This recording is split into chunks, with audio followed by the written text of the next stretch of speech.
Hello friends, student success point में आपका स्वागत है। और आज इस वीडियो में हम बीएड फर्स्ट ईयर के subject teacher, teaching and technology के चैप्टर 5 के एक टॉपिक टीचिंग स्ट्रेटजी यानी कि शिक्षण व्यू रचना के बारे में देखेंगे।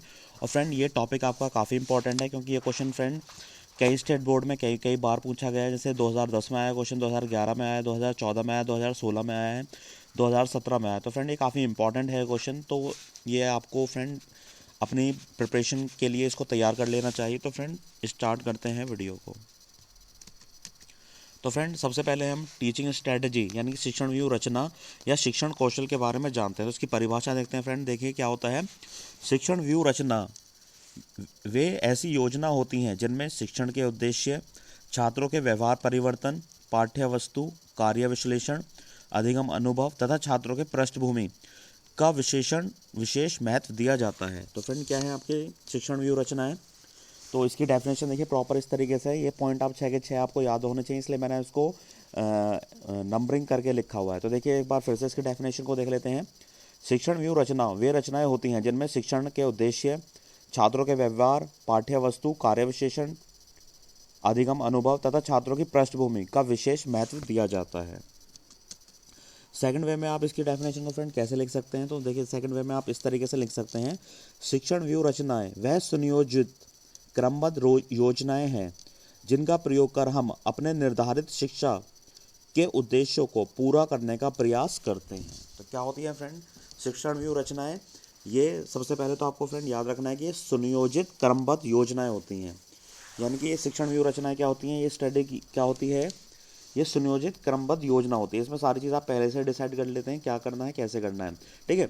और इसका प्रयोग आप किस लिए करते हैं, निर्धारित शिक्षा के उद्देश्य को पूरा करने के लिए। तो ये सुनियोजित क्रमबद्ध योजना होती है और उसका काम क्या होता है, निर्धारित शिक्षण के उद्देश्य को पूरा करने का प्रयास किया जाता है इसके द्वारा। अब देख लेते हैं फ्रेंड शिक्षण व्यू रचना के प्रकार। तो देखिए फ्रेंड दो प्रकार होते हैं इसके। पहला है प्रजातांत्रिक या जनतांत्रिक शिक्षण व्यू रचना और दूसरा है प्रभुत्ववादी शिक्षण व्यू रचना। तो फ्रेंड इनको हम एक एक करके देखते हैं, इनके भी सब टाइप्स होते हैं। तो पहले देखते हैं फ्रेंड हम प्रजातांत्रिक या जनतांत्रिक शिक्षण व्यू रचना।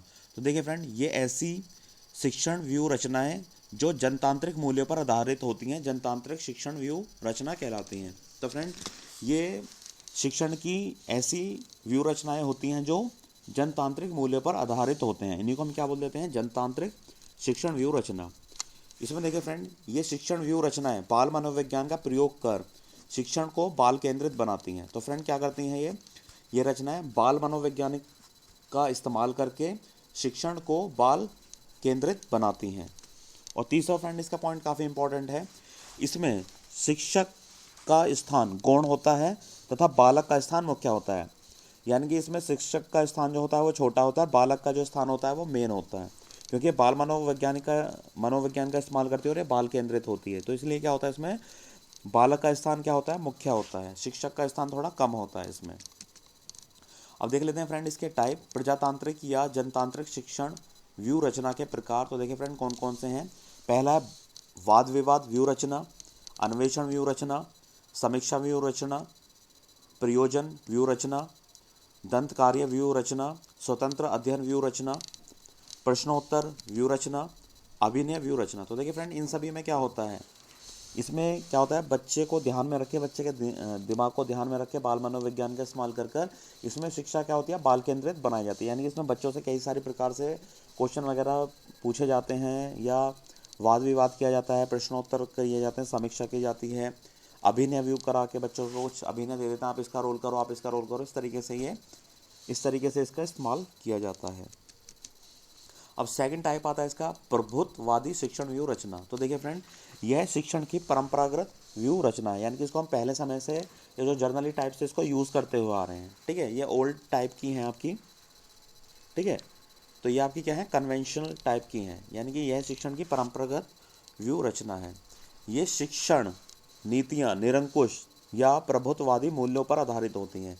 तो फ्रेंड ये शिक्षण नीतियाँ किस पर आधारित होती है, निरंकुश या प्रभुत्ववादी मूल्यों पर। किस पर आधारित होती हैं ये शिक्षण नीतियाँ, निरंकुश या प्रभुत्ववादी मूल्यों पर आधारित होती हैं। इसमें छात्रों की आवश्यकता एवं मनोविज्ञान पृष्ठभूमि को ध्यान में नहीं रखा जाता। ठीक है, तो इसमें क्या होता है, छात्रों की आवश्यकता और मनोविज्ञान पृष्ठभूमि को ध्यान में नहीं रखा जाता। इसमें छात्र शिक्षक की बातों को बिना तर्क और चिंतन के स्वीकार कर लेता है। ठीक है, इसमें छात्र जो होता है वो शिक्षक ने जैसा उनको बता दिया वैसा समझ लेता है। जैसा शिक्षक ने बता दिया कि क्या होता है कि गाड़ी पेट्रोल से चलती है, तो बच्चों इसी तरीके से मान लेते हैं उसको कि हाँ वो गाड़ी जो है वो पेट्रोल से ही चलती है। ठीक है, और देखिए ये फ्रेंड इसमें काफ़ी इंपॉर्टेंट है, इसमें बालक का स्थान छोटा होता है यानी कि गौण होता है, और शिक्षक का स्थान क्या होता है इसमें मुख्य है, यानी कि जैसा शिक्षक पढ़ाएगा वैसे ही बच्चों को मानना पड़ेगा। अब इसमें देख लेते हैं फ्रेंड प्रभुत्ववादी शिक्षण व्यूह रचना के प्रकार। तो देखिए इसमें होता है पहला व्याख्यान व्यूह रचना, पाठ प्रदर्शन व्यूह रचना, अनुवर्ग शिक्षण व्यूह रचना, अभिक्रमित अनुदेशन व्यूह रचना। तो फ्रेंड ये इसके 4 प्रकार हैं। तो आपसे अगर क्वेश्चन आए कि प्रभुत्ववादी शिक्षण व्यूह रचना के प्रकार लिखे, तो आप इस तरीके से लिख सकते हैं। तो फ्रेंड आई होप ये वीडियो आपको काफ़ी अच्छा लगा होगा, काफ़ी पसंद आया होगा। अगर आपको इस टॉपिक से रिलेटेड कुछ आपको डाउट है या कुछ आप कोई और डिटेल में एक्सप्लेनेशन चाहते हैं, तो फ्रेंड प्लीज़ कमेंट करके हमें बताएं, और इस चैनल को प्लीज़ सब्सक्राइब करें, अपने दोस्तों के साथ इसको शेयर करें वीडियो को, और लाइक करें। कोई आपका प्रॉब्लम है तो कमेंट करें। Thank you friends, thank you very